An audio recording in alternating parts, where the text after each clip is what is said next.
Assalamualaikum warahmatullahi wabarakatuh. Alhamdulillah rabbil alamin wassalatu wassalamu ala asyrafil anbiya wal mursalin sayyidina Muhammad wa ala alihi washabbihi ajma'in. Rabbi shrah li sadri wa yassir li amri wa hlul 'uqdatam min lisani yafqahu amma ba'd. Kita sambung balik kitab kita ni, kitab Sabilul Muhtadin karangan Syekh Muhammad Arsyad Al-Banjari. Sabilul Muhtadin karangan Syekh Muhammad Arsyad Al-Banjari. Fasal keempat dalam bab zakat ni, fasal keempat iaitu sedekah sunat. Fasal kelima ni, sedekah sunat. Sunat muakkad, sunat yang ditekankan memberikan sedekah kerana diterangkan dalam beberapa buah hadis yang masyhur. Banyak hadis dok cerita tentang penekanan tentang kita beri sedekah sunat ni. Dan tentang besarnya pahala yang diterima oleh orang yang bersedekah. Namun terkadang memberikan sedekah itu haram. Ada juga siapa hak ada sedekah. Apabila diketahui dengan pasti atau diduga bahawa penerima sedekah itu akan membelanjakan sedekah itu ke jalan maksiat. Kalau buih ni sah dah dia guna untuk maksiat dah. Dan terkadang memberikan sedekah itu wajib. Bukan sunat tu jadi besar, bukan sunat muakkad jadi wajib. Kalau ditemui ada orang yang sangat menderita kelaparan, sedangkan pemberi sedekah masih mempunyai kelebihan. Walaupun bukan zakat tapi ada kelebihan. Dan orang itu pula lapar, boleh mudarat diri orang minta orang lapar tu, kita tak beri lagi makanan kita ke kelebihan kita, maka kita berdosa lah. Dan makanannya ada mempunyai kelebihan dari makanannya untuk diri sendiri. Jadi ada lebih daripada makanan dia boleh beri ke orang lain. Dan wajib kalau orang tu siapa lapar ke diri dah. Sedangkan dia kena buta dah, jadi jahat dah tu dah. Seterusnya, maka wajib memberikan kelebihan itu baik dengan meminta harganya atau memberikannya kerana Allah. Jadi kita kena beri sama ada kita kata nak duit balik dah, ambil dah, tapi kena bayar hutang dah. Ataupun beri saja free dah kerana Allah. Hala memberikan sedekah kepada orang yang mampu. Sedekah kepada orang yang mampu boleh juga. Tidak kata tak boleh. Dan orang yang cintainya, seperti orang tidak boleh menerima zakat dah. Jadi orang tak terima zakat kita beri juga. Dah duit atas dasar sedekah ataupun hadiah, ikutlah sedekah dah. Dah. Walaupun dia mampu sebenarnya dah. Makruh bagi orang yang kaya mengambil sedekah sunat. Tapi orang kaya makruh lah. Nabi pun tak terima dah untuk sedekah dah. Tapi kalau hadis Nabi terima, kita juga orang kalau kita ni kaya, tak molek dah. Makan free sok molek. Kata dah. Dan juga makruh ingin mengambil sedekah sunat. Makruh. Sekalipun harta yang ada padanya tidak cukup untuk menutupi keperluannya. Atau usahanya yang yang halal belum mampu menutupi keperluan hidupnya untuk sehari semalam.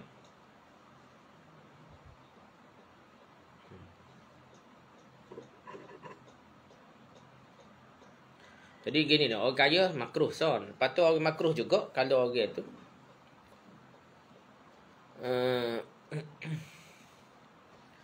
tak sampai sehari semalam lagi lah. Tak sampai sehari semalam lagi. Kiranya tak cukup pitih semalam, tapi boleh makan sikit ataupun esok boleh makan cukup lah pitih tak. Jadi dia ni masih kira mampu lagi, tak molek lah kalau minta sedekah ke ataupun terima hadiah sunat, sedekah sunat pun tak molek lagi dah. Kalau dirinya tidak bersifat fakir, tak bersifat fakir atau tidak termasuk orang yang mengemis, dan kalau ia menyatakan dirinya sebagai orang yang apa atau pengemis, maka haram menerima sedekah. Jadi kalau dia pula dah tadi terima sedekah saja, ni dia pula mengaku sebagai apa miskin, sedekah dia lagi cukup lagi, mampu lagi dah. Tapi jika hari lah. Jadi orang yang minta sedekah ni kena ingat, kalau dia mampu, dia minta sedekah juga jadi haram dah. Tetapi tidaklah haram bagi orang yang tahu tentang kayanya orang minta-minta dah, yang telah menyatakan kepapaannya untuk mendapatkan sedekah.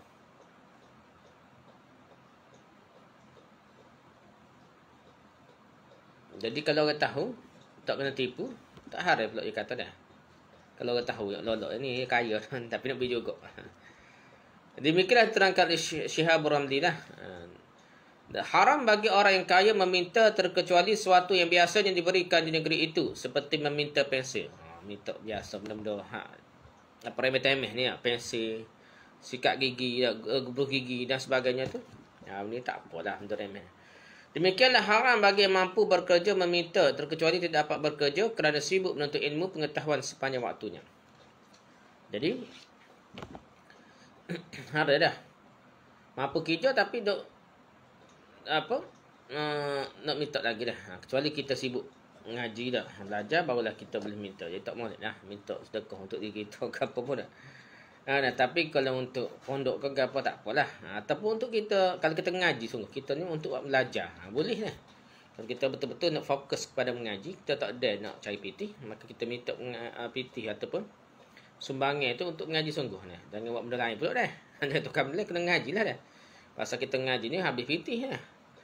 Ibu habis pitih ni habis pitih. Jadi minta tu tak apalah. Kerana untuk mengaji ni tak apa.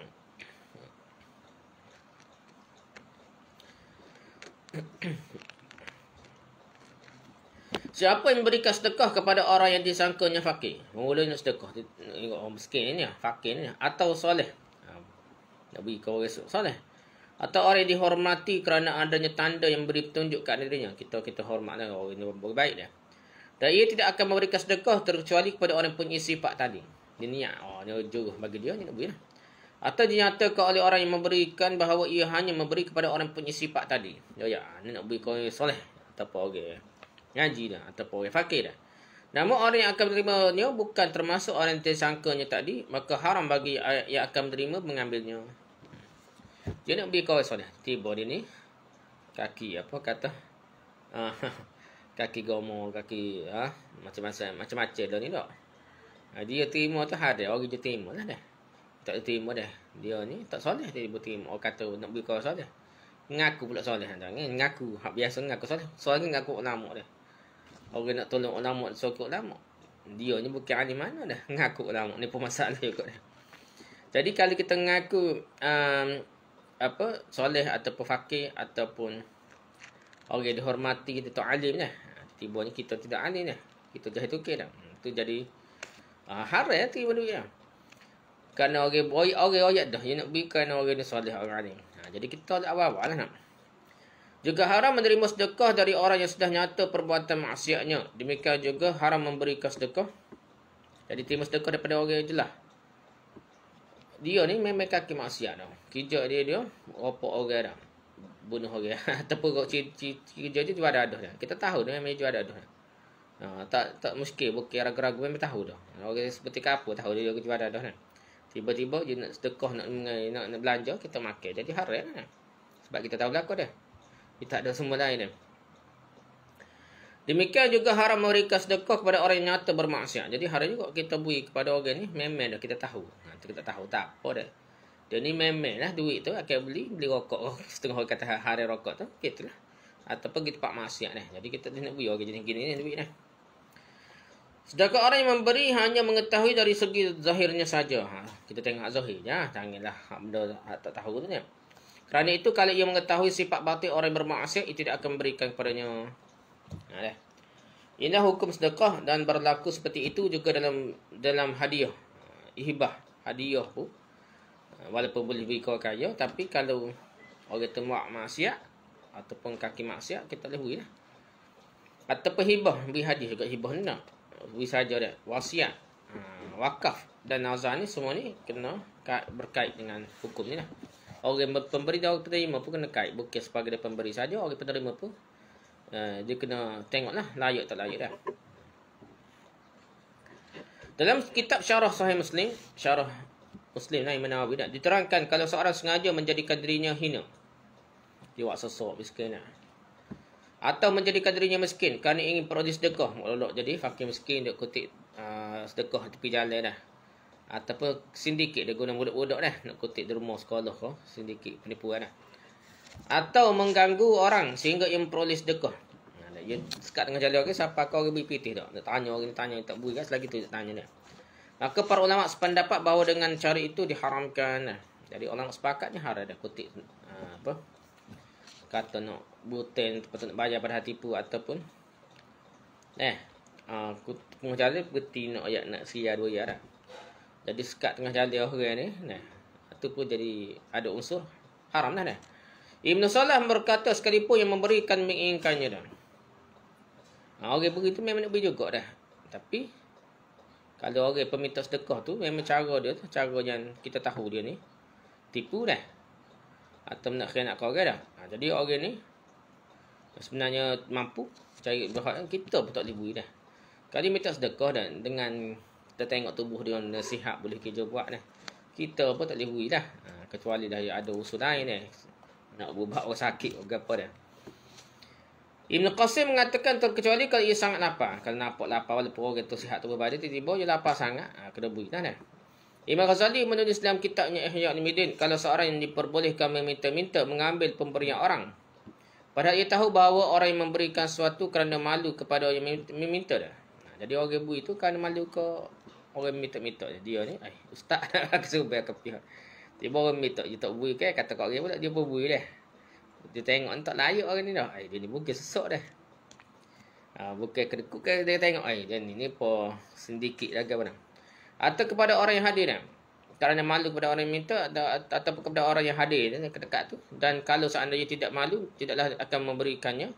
Maka dalam hal ini para ulama sepakat haram baginya menerima. Jadi kalau orang kutip sedekah minta apa sedekah tapi tidak tahu dah orang beri ni kerana malu muka je dah. Jadi orang tu pun harus terima dah. Dan wajib mengembalikan semula kalau sudah terimanya sampai tahap tu dah. Ibn Hajar berkata dalam kitabnya Tuhfatul Muhtaj, kalau haram bagi seorang mengambil pemberian orang lain, maka kalau diambilnya tidaklah menjadi miliknya. Kerana pemilik tidak rela memberi kepadanya. Jadi dia beri tu dalam hati perut dia tak seberi tapi kes malu kat orang dah. Jadi dia tak molek dah. Jadi haram. Halal memberikan sedekah pada orang yang papa yang bukan pemeluk agama Islam, bahkan termasuk kafir harbi. Kafir harbi sedekah kalau dia lapar ke orang miskin boleh beri lagi dah. Sebabnya sedekah bukannya zakat tak boleh dah. Memberikan sedekah sunat dengan cara bersembunyi lebih baik dari memberikan dengan terang-terangan. Bukan masuk Facebook dah.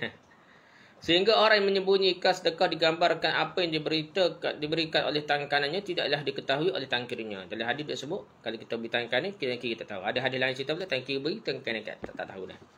Adalah taklib, terbalik dah. Menqalib hadis tu ada perbincangan ulama, ada kata tolak dah beri tangan kiri tak molek beri. Tapi sanadnya sahih dah. Kita lah perbahasa ulama dah.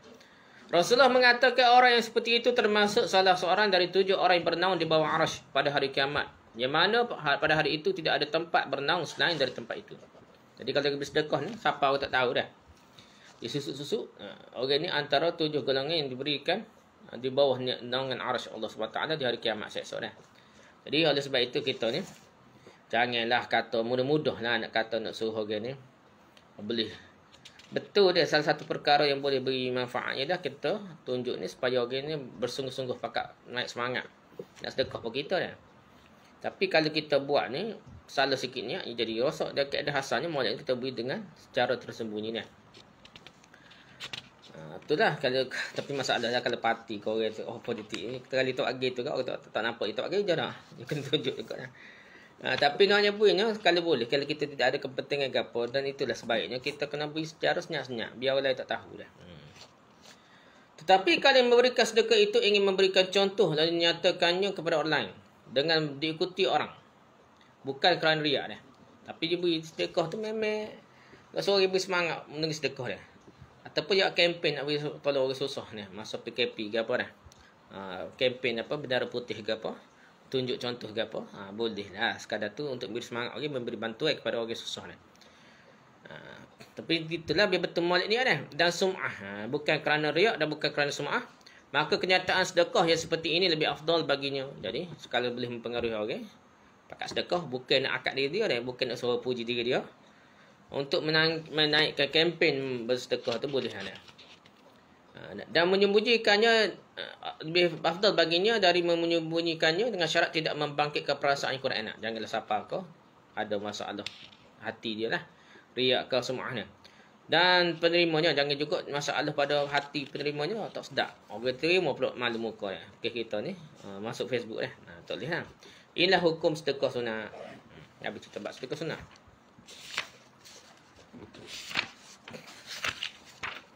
Adapun mengenai zakat, maka para ulama bersependapat dinyatakan lebih afdal dari disembunyikan. Jadi Zakat ni kena tunjuk dah. Dia tak boleh susuk. Bahkan kita nak beri tepi terbuka zakat fitrah biar orang nampak. Zakat harta pun kalau boleh terbuka, terutama kita kaya orang pertikaian, kita bayar zakat kada. Baik membahagikan zakat itu imamnya atau pemiliknya sendiri dah. Kalau kita beri ke orang miskin atau kita bayar kepada pusat zakat kau. Nah, jadi kita kena tunjuk dah.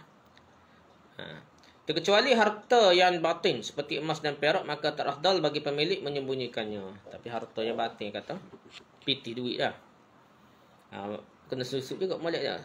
Nah, cuma pemberian zakat yang lain dah. Yang terafdal memberikan sedekah kepada kaum keluarga kerana keluarga lebih utama dari yang bukan keluarga. Kalau kira anak beranak agak ada beradik kau boleh sepupu separuh kan. Jadi orang ni kalau susah kita kena utamakan dahulu daripada orang lain lah.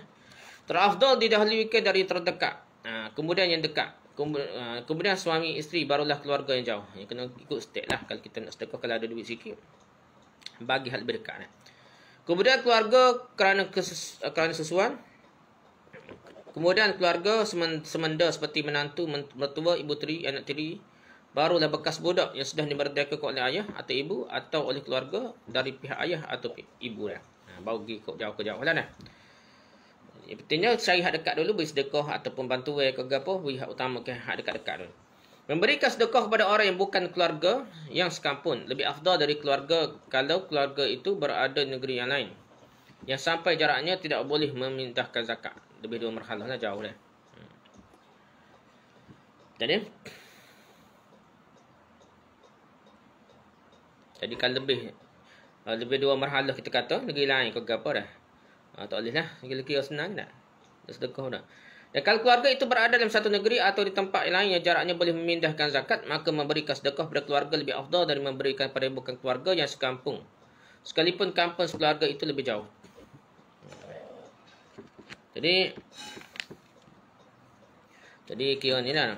Kalau beri sedekah pada orang bukan keluarga, dia sekampung tu. Duduk dekat ni kampung dah. Lebih baik daripada anak beranak keluarga, adik-beradik duduk jauh ni, negeri lain dah. Kerana asal-asal zakat ni tak boleh pindah zakat, dia kata dah.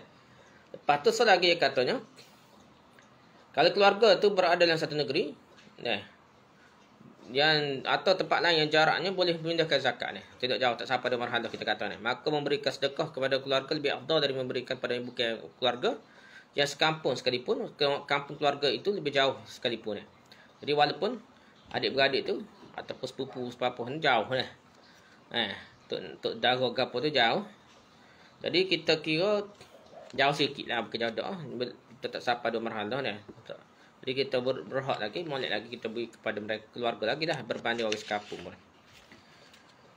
Ni kira nak pergi sendiri dia kalau pemerintah ikut dia lah, tak boleh nak usul paksa lah, kita ikut dia nak beri seluruh negara pun dia. Pitih hak beri ke dia dah. Lebih afdal memberikan sedekah kepada musuhnya dan kepada keluarga atau orang yang bukan keluarga dan yang sangat memusuhinya, itulah yang lebih afdal. Itu balik dia. Orang hak kuat balas kita lebih kuat kita nak sedekah dia. Agar hatinya menjadi lemah dari kemarahan serta kebenciannya berkurang. Matlamat dia, kita beri sedekah pada orang yang anti kita nak balas kita ni. Dia akan jadi kendor sikit perbalahan dengan kita dah. Memberikan sedekah kepada orang yang berbuat baik dan orang yang berbuat jahat lebih utama dari yang lainnya. Gitu nak. Memberi sedekah kepada orang yang berbuat baik dari orang yang berbuat jahat lebih utama. Gitu kan. Dan dari yang lainnya lebih utama dari memberikan kepada keluarga. Dan kepada yang bukan keluarga yang sekampung. Kalau benda tu orang tu baik dia. Orang soleh hujur. Dan kita kalau beri piti kalau tolong dia. Dia boleh buat banyak kebajikan. Bukan bazir kot sini dah. Dia dah buat konsert saja dah. Kalau orang ada piti banyak. Bazir kot sini. Benda-benda tak sepatutnya nak. Buat konsert panggil putih bayar berjuta-juta. Bazir piti rakyat dah. Begitulah masalahnya.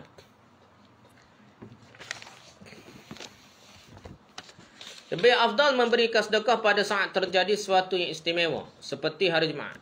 Hari Jumaat lebih afdal kita sedekah berbanding dengan hari-hari lain. Bulan Ramadan. Tunggu bulan Ramadan untuk sedekah bayar zakat ke apa dia molek dia. Dan teristimewa pada bulan 10 hari terakhir dari bulan Ramadan. 10 hari awal dari bulan Zulhijjah dan kedua hari raya. Jadi 3 waktu ni 10 hari terakhir bulan Ramadan. Lepas tu 10 hari awal bulan Zulhijjah dan 1 hingga 10 Zulhijjah. Dan kedua hari raya ni molek kita sedekah. Beramal yang banyak termasuk dalam sedekah. Lebih afdal memberikan sedekah di tempat yang mulia seperti di kota Mekah dan di Madinah. Kalau kita boleh pilih orang miskin tempat mana, kita beri tempat di Mekah Madinah lebih afdal lah. Istimewa lagi di dalam Masjidil Haram, pahalanya sangatlah besar kerana disebutkanlah hadis bahawa berbuat satu kebajikan dalam Masjidil Haram, pahalanya dilipat kali gandakan menjadi 1000 kebajikan dari tempat yang lain. Ada beberapa riwayat lah gitu nah, salah satunya.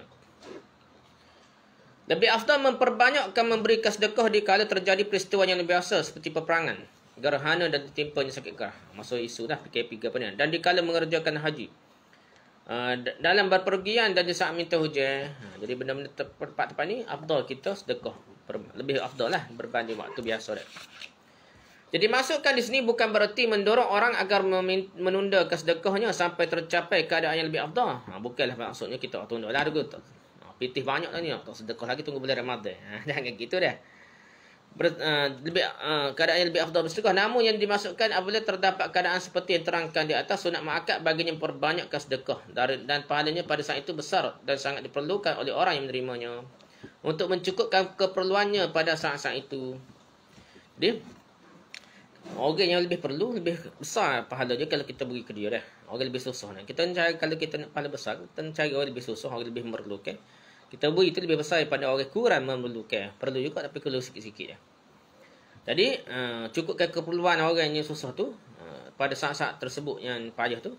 Menghilangkan rasa dukanya, kerana itulah disunatkan memberikan sedekah. Agar jangan sampai orang yang menderita itu terjerumus ke dalam maksiat. Jadi, kita beri sedekah ni untuk elok. Dia ada terjebak pada maksiat sampai curi ke. Macam-macam tak. Sunat bahawa yang disedekahkan itu sesuatu yang dicintai agar memperoleh pahala yang lebih besar. Benda hak kita sayang, hak kita cinta, lebih kuat kita sedekah. Kita beri kat orang. Kebun kita sayang, buah kita sayang tu kita buat sedekah lebih banyak lah. Kerana Allah SWT firman, "Lan tanalul birra hatta tunfiqu mimma tuhibbun." Artinya kamu sekali-kali tidak akan sampai kepada kebaktian yang sempurna sebelum kamu menafkahkan sebahagian harta yang kamu cintai. Surah Al-Imran ayat 92. Jadi kalau kita nak sampai sempurna ni, kita kena sedekah harta yang kita cintai. Makruh menyedekahkan harta yang kurang baik kalau masih ada yang baik. Jadi kalau ada buah molek, jangan sedekah harta molek dah. Kalau ada benda-benda yang lebih baik, kita jangan sedekah yang kurang baik. Makruh menyedekahkan harta yang syubhat. Dan janganlah enggan dan malu memberikan sedekah yang sedikit. Jangan kita malu. Asalkan kita ikhlas dan kita tidak sangat sum'ah ke apa, tidak riak, maka kita moleklah. Kita sedekah dah. Walaupun sedikit dah.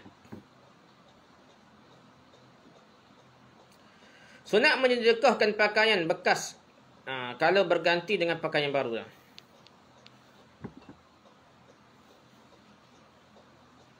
Dan hendaklah memberikan sedekah dengan penuh keikhlasan dan dengan senang hati serta dengan muka yang manis.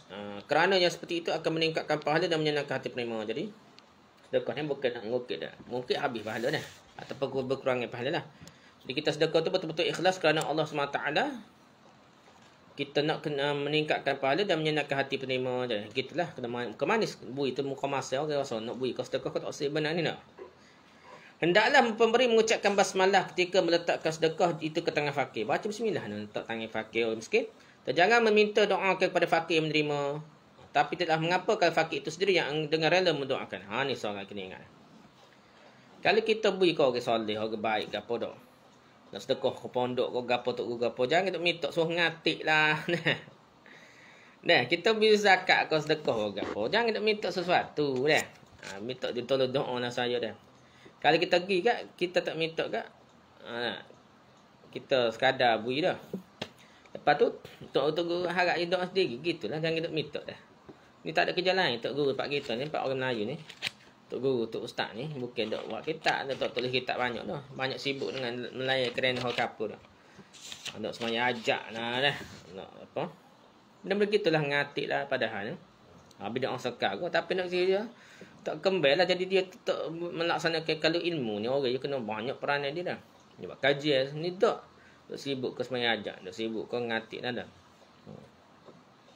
Jadi kita pun jangan duk suruh nak Tok Guru kau, Tok Ustaz kau. Kalau kita beri sesuatu pada orang fakir miskin, suruh je doa kita dah. Tak molek dah. Soalnya kita beri tu ada timbal balik dah, suruh doa dah. Sunat meminta kepada fakir agar pahala sedekahnya tidak berkurangan. Minta doa ada juga. Tidak boleh mensedekahkan harta yang sangat diperlukan untuk memberikan nafkah keluarganya. Jadi kalau benda tu, petih tu, duit tu, harta tu untuk nafkah keluarga dia tak lepas lagi. Tidak boleh nak beri ke orang yang tak boleh lah. Dalam jumlah yang mencukupkan biaya hidup dalam sehari semalam kerana diterangkan dalam hadis Rasulullah SAW. Jadi kita jangan nak beri ke orang lebih tak cakap nak bini pula dah. Kafa bil mar'i isman ayyudi man yaqut. Artinya memadailah bagi seorang berdosa kerana melaparkan keluarganya. Hadis Abu Daud dan Abdullah bin Amr. Jadi dosa dah. Kalau kita tak jaga siapa ke anak bini kita lapar, dosa lah. Utamakan keluarga, nak sedekah untuk lain, dakwah ke nak dakwah ke seluruh dunia ke. Kita mesti utamakan itulah keluarga kita dulu dah. Jangan kita sedekah ke orang lain dah untuk jual jihad lagi apa. Kalau hal lebih-lebih tu tak apa ni siapa ke makan minum anak bini kita apa, kita tak cara dah nak jual Islam.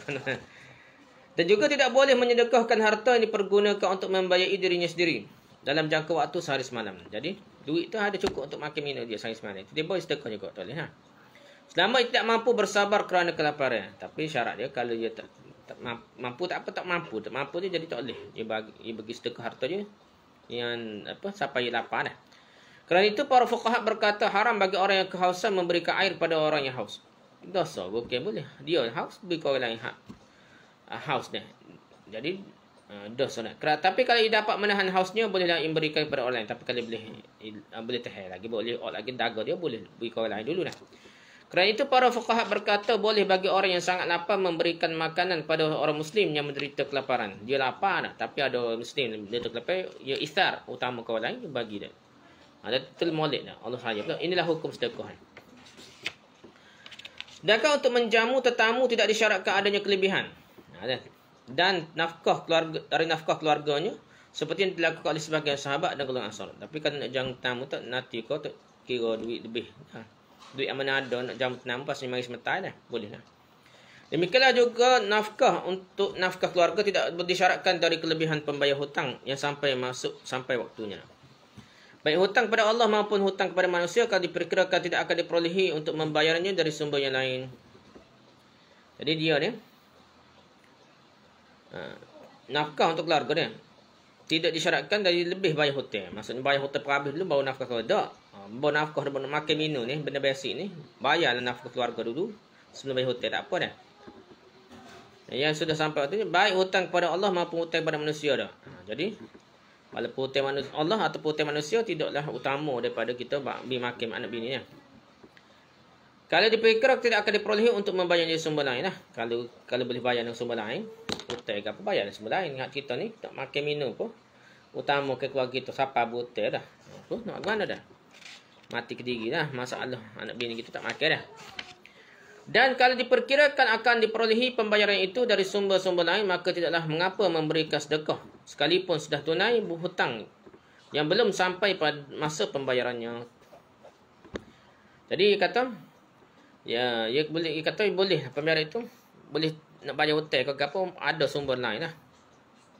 Jadi duit tu ada lebih lah. Hutang tu tidak kata hutang rumah ni atas kereta dah. Kalau bayar 1,000 boleh tak? 1,500 boleh tak? Kalau kita nak tunggu tak bayar hutang, lepas bila muka perjanjian itu 30 tahun tak? Lebih lagi kita boleh lah sedekah ke apa dah. Boleh bayar zakat boleh lagi dah. Sebabnya nak kira hak tu kan siapa ke kira semua kan? Tak ada hutang langsung negatif betul kita lah. Dan kita tak akan mampu dan kita tak akan bayar sekali kita akan bayar berangsur-angsur. Terkecuali kalau wajib membayar hutang itu dengan segera kerana diminta oleh yang menghutanginya atau kerana akan menimbulkan kemaksiatan disebabkan hutang itu dah. Jadi masalah. Orang tu nak berkelik negeri dia ke ada masalah. Jadi kena utama kan? Apa? Kalau dia nak segera, tu dia kata perlu terdesak. Orang yang beri hutang kita, dia pula terdesak dah.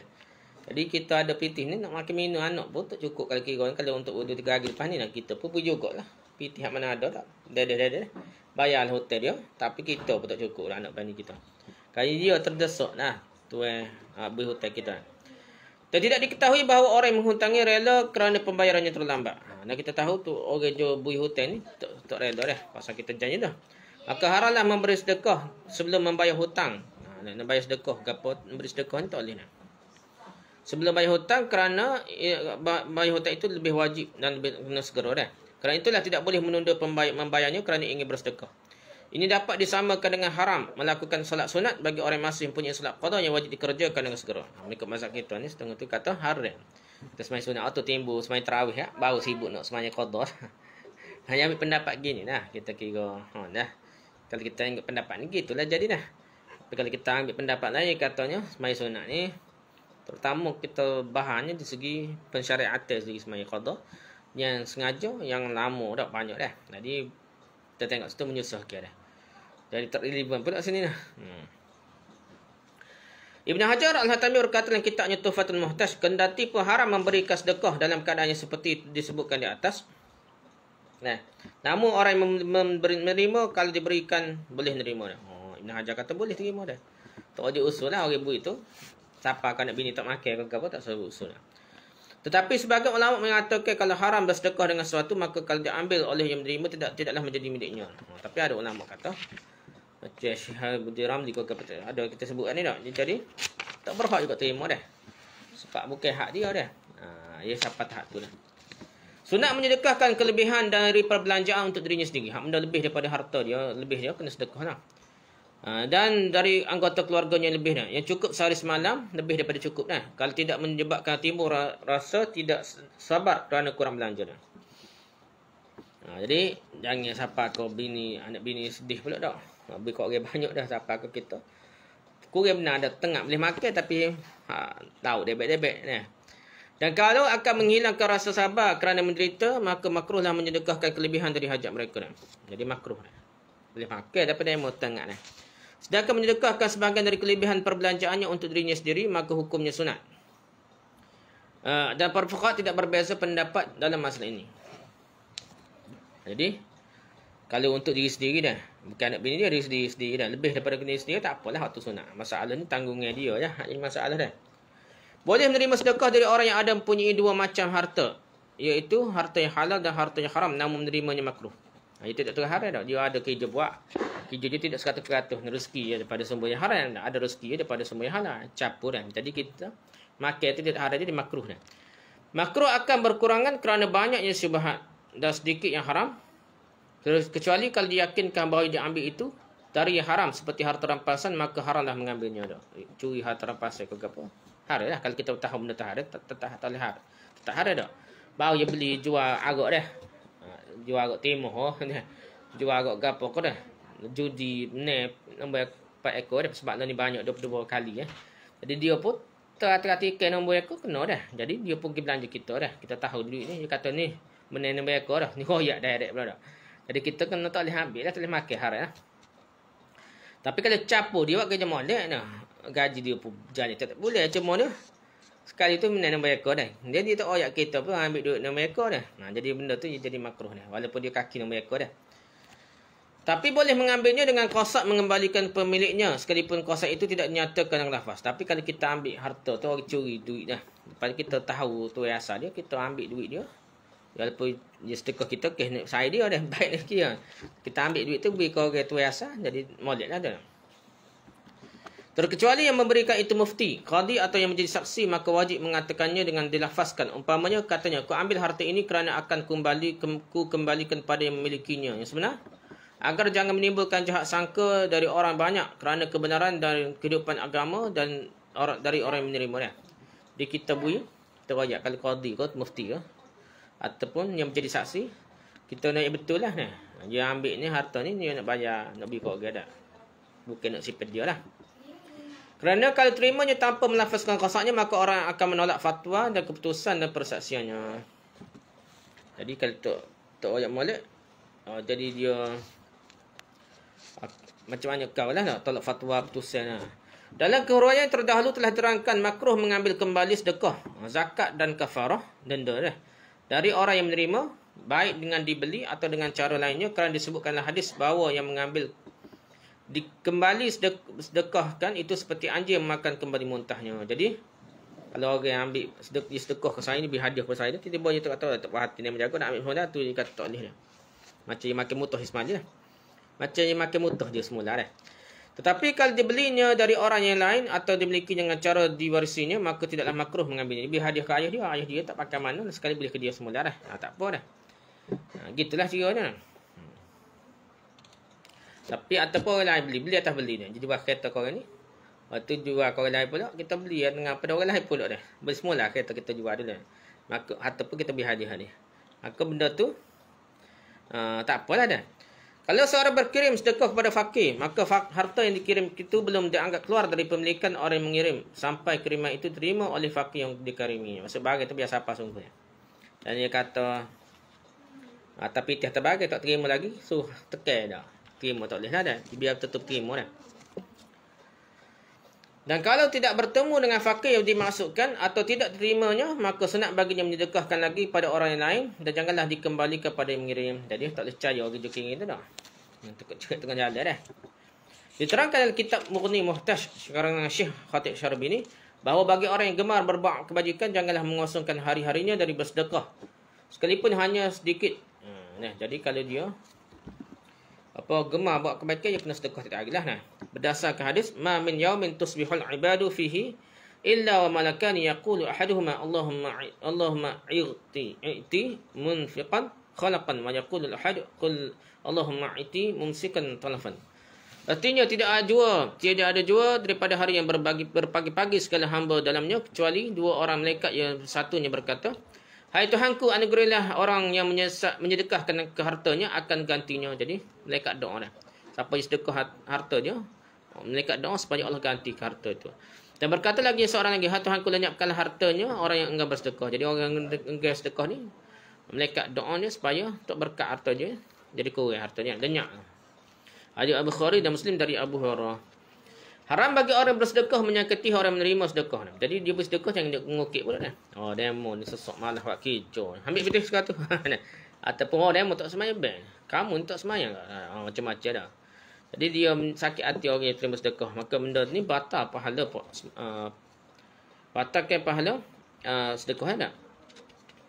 La tubtilu sadaqatikum bil manni wal azza. Janganlah kamu menghilangkan pahala sedekahmu dengan menyebut-nyebutnya dan menyakiti perasaan si penerima. Surah Al-Baqarah ayat 274. Jadi jangan hilang dosa kita, pahala sedekah kita tu dengan sebut-sebut dan ukit-ukit lah dan menyakiti perasaan penerima. Wallahu a'lam.